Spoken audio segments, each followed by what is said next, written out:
غوث اعظم نے فرمایا بول جھوٹ نہیں بولوں گا.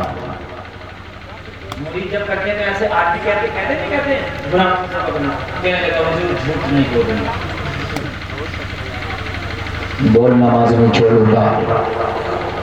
بولا حضور نماز نہیں چھوڑوں گا. ساری باتیں غوث اعظم نے کہلوا لیا. غوث اعظم نے کہا بول شراب نہیں پیوں گا.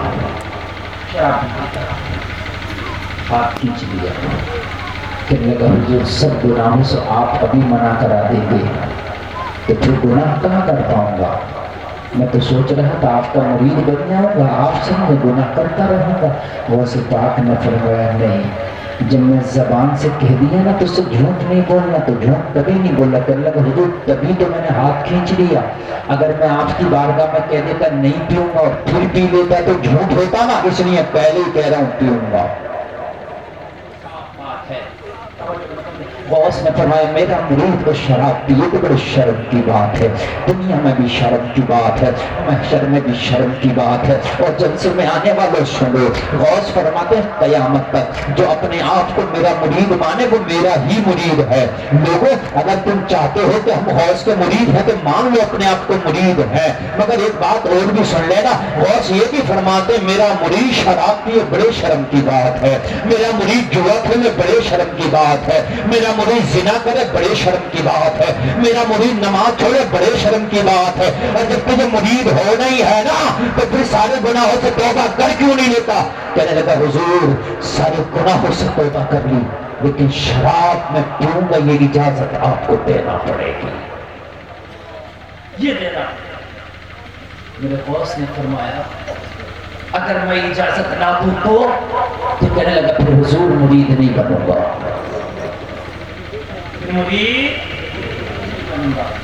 غوث اعظم نے فرمایا اگر اس بار کا سبھی خالی ہاتھ چلا گیا تو پھر ہدایت کہاں ملے گی.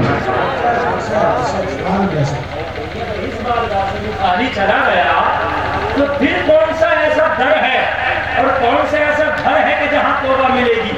تو کہنے لگا حضور بات پکی ہے, آپ نے کہا تھا, میں نے کہا تھا برائی چھٹتی نہیں, آپ نے کہا تھا مرید ہو جا.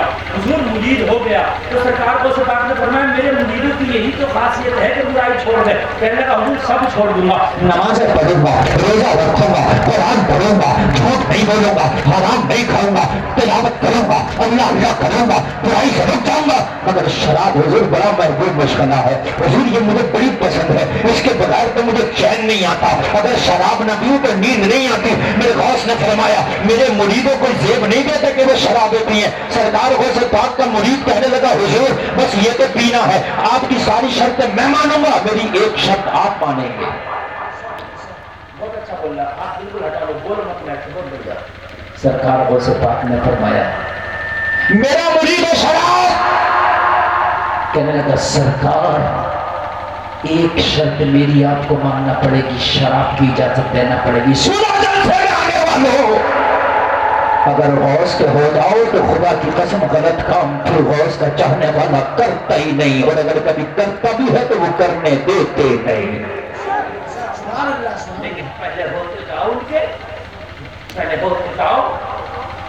کہنے لگے غوث جا میری ایک شرط ہے, شراب پینا مگر کبھی میرے سامنے مت پینا. سیٹی ویٹی بند کرو آپریٹر صاحب, سیٹی بالکل بند کرو, میں صحیح بول رہا, اسے چھو مت, جیسے بول رہا بولنے دو.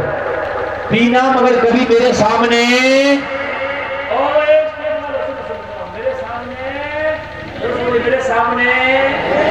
سوچنے لگا کون بے وقوف آپ کے سامنے پیے گا حضور, میں کاہے آپ کے سامنے پیوں گا, پیوں گا کبھی چھپا کے پی لیا کروں گا. غوث اعظم نے کہا ڈن, بات کنفرم, جا. مگر جو ان کا ہوتا ہے وہ حرام کی طرف جا ہی نہیں سکتا, جائے گا بھی تو وہ جانے نہیں دیں گے. اگر شراب پیتے ہو تو مطلب یہ ہے تیرا رب تجھ سے ناراض ہے, تیرا نبی تجھ سے ناراض ہے, تیرا غوث تجھ سے ناراض ہے. اگر غلط کام کر رہے ہیں, شراب پی رہے, جوا کھیل رہے, تو سمجھ لینا محاسبہ کرنا, تیرا اللہ تجھ سے ناراض ہو گیا ہے, تیرا رسول تجھ سے ناراض ہو گیا ہے, تیرا غوث تجھ سے ناراض ہو گیا ہے. اس لیے کہ اگر یہ تجھ سے راضی ہوتے تو تو غلط کام کی طرف جاتا ہی نہیں.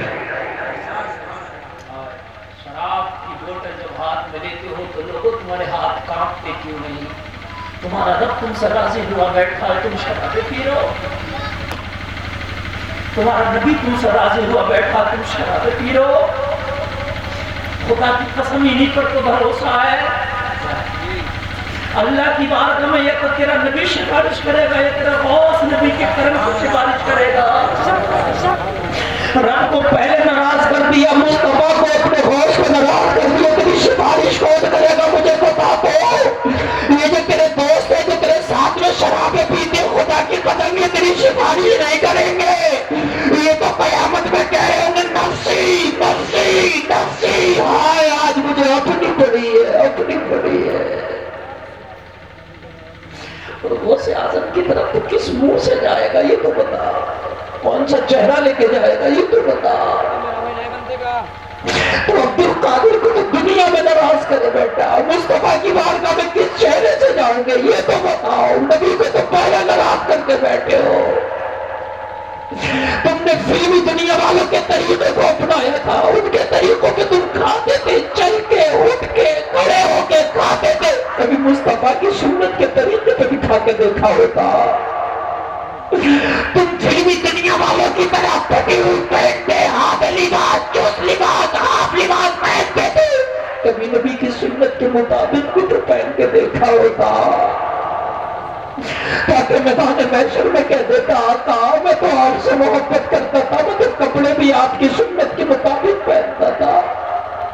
آقا میں تو کھانا بھی سنت کے مطابق کھاتا تھا. لوگوں میرا مجھے بتاؤ تم کس منہ سے نبی کی بارگاہ میں جاؤ گے؟ آپ پہلے ہی ناراض کر بیٹھے ہو اپنے نبی کو. ایک بہت بڑے بزرگ ہیں، ان کی آنکھ خراب ہو گئی. ڈاکٹر نے آپریشن کر دیا آپ کا، بڑا دل سے سننا.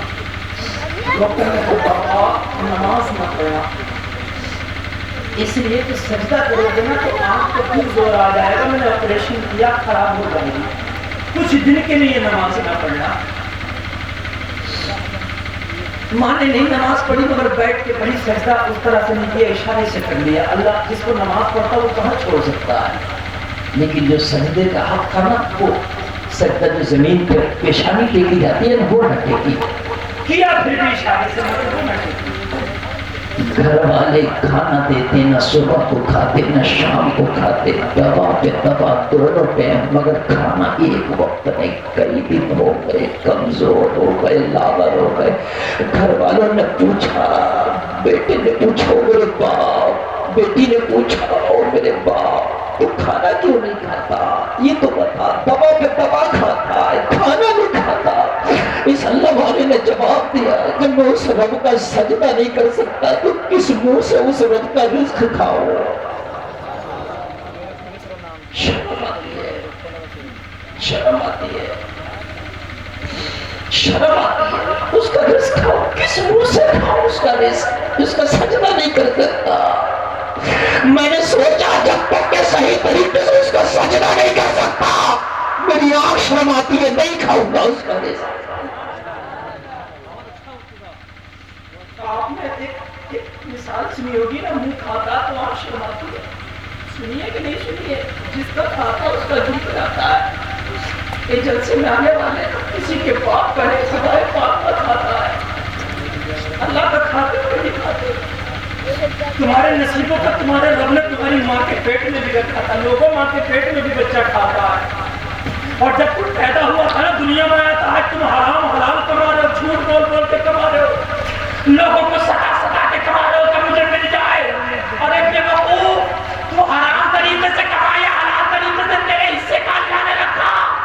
جب تو دنیا میں آیا تھا نہ کمانے کے لائق تھا، نہ بزنس کرنے کے لائق تھا، نہ چلنے کے لائق تھا، نہ بولنے کے لائق تھا، نہ تیری دال تھا، نہ تیری دانت تھی، کچھ نہیں تھا.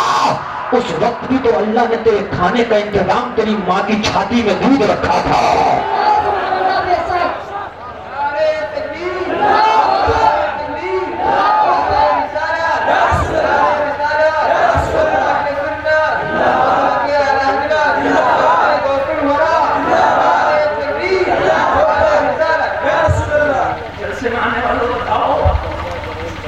ماں کی چھاتی میں دودھ کبھی آتا ہے کہ جب وہ بچے کو جنم دیتی ہے، اس سے پہلے چھاتی